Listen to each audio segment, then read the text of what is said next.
Salam, bonjour.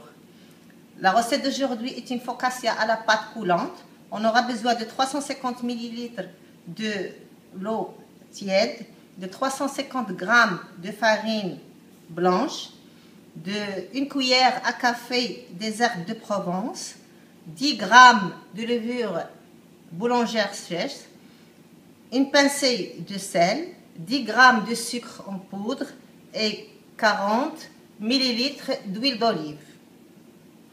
Vous mettez tous les ingrédients dans un robot et vous mixez le tout. On va avoir une pâte coulante qui ressemble à celle-ci. Bien sûr, il faut la laisser reposer 10 minutes, le temps que la levure réagit.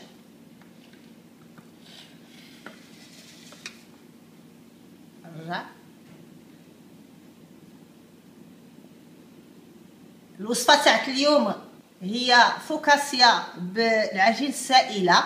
غادي نحتاجوا ليها 350 ملل تاع الماء دافي، 350 غرام تاع الطحين ابيض، ونحتاجوا لها معلقه صغيره تاع الاعشاب بروفونس، 10 غرام تاع العجين تاع الخميره حبوب، شويه تاع الملحه، 10 غرام السكر و 40 ملل تاع زيت العود.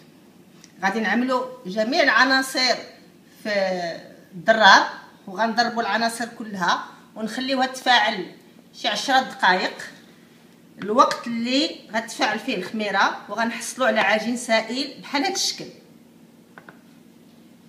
غادي ناخذوا واحد صينيه مدهونه بالزيت العاديه ونكبوا فيها العجين السائل تاعنا. On va prendre un plateau huilé et on verse dedans la pâte coulante et on va essayer de la répartir sur toute la surface du plateau. نحاولوا نمددوها على جميع مساحة هاد الصينية.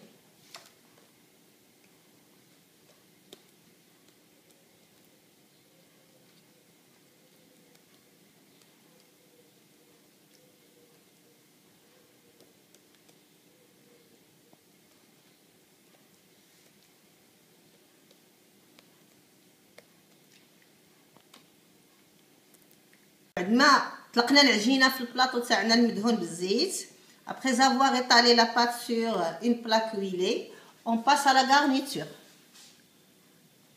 Alors pour la garniture, elle est très simple. On aura besoin de des oignons nouveaux, 2 tomates coupées en dés, un peu de sel, un peu de poivre, un peu d'herbes de Provence et un peu d'un mélange de fromage de votre choix. بالنسبة de votre choix, bien entendu, un filet d'huile d'olive à la fin. بالنسبة للتزيين غادي نحتاجو بصلة خضارية 3 ولا 4 على حسب اللي موجود، غنحتاجو 2 تاع مطيشات مقرضين مربعات، غنحتاجو شويه البزار وشويه الملحه، غنحتاجو الفرماج حسب الذوق، وغادي نحتاجو شويه زيت العود، وغادي نحتاجو بعد المنسمات. هنايا نفس المنسم اللي استعملناه في العجين اللي هو الاعشاب تاع البروفونس. الوغ غادي نبداو ان شاء الله. بطبيعه الحال ديرها نقيه من حيت تنقيس الاكل، ونحاولوا نوزعوا العناصر في كل اماكن تاع لاباط باش كل مكان ياخذ حقه.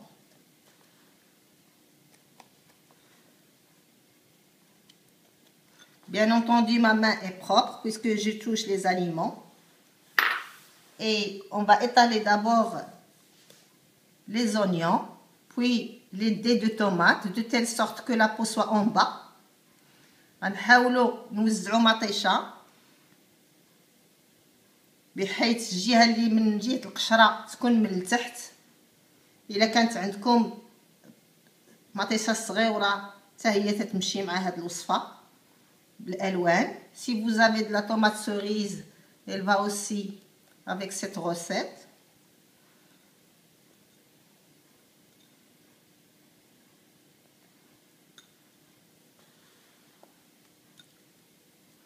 يعني واحد الوصفه اللي ما تطلبش واحد المجهود كتير، وكيف تنقولوا في المثل تاعنا خبز بدوازو.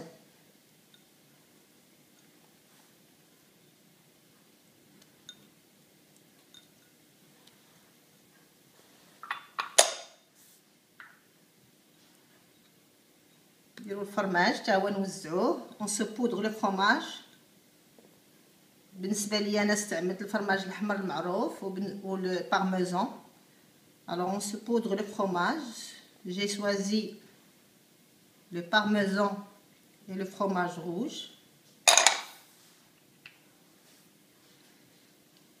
شويه تاع البزار والملحه حسب الذوق بطبيعه الحال. شويه تاع les herbes de Provence, un peu d'herbes de Provence, c'est-à-dire sans oublier salé et poivré selon le goût. Les herbes de Provence aussi, moi j'aime beaucoup. Alors je vais mettre une bonne pincée.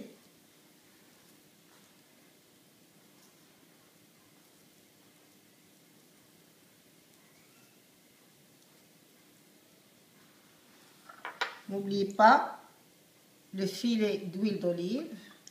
ما تنساوش الزيت العود. وهي الوصفه تاعنا كملات.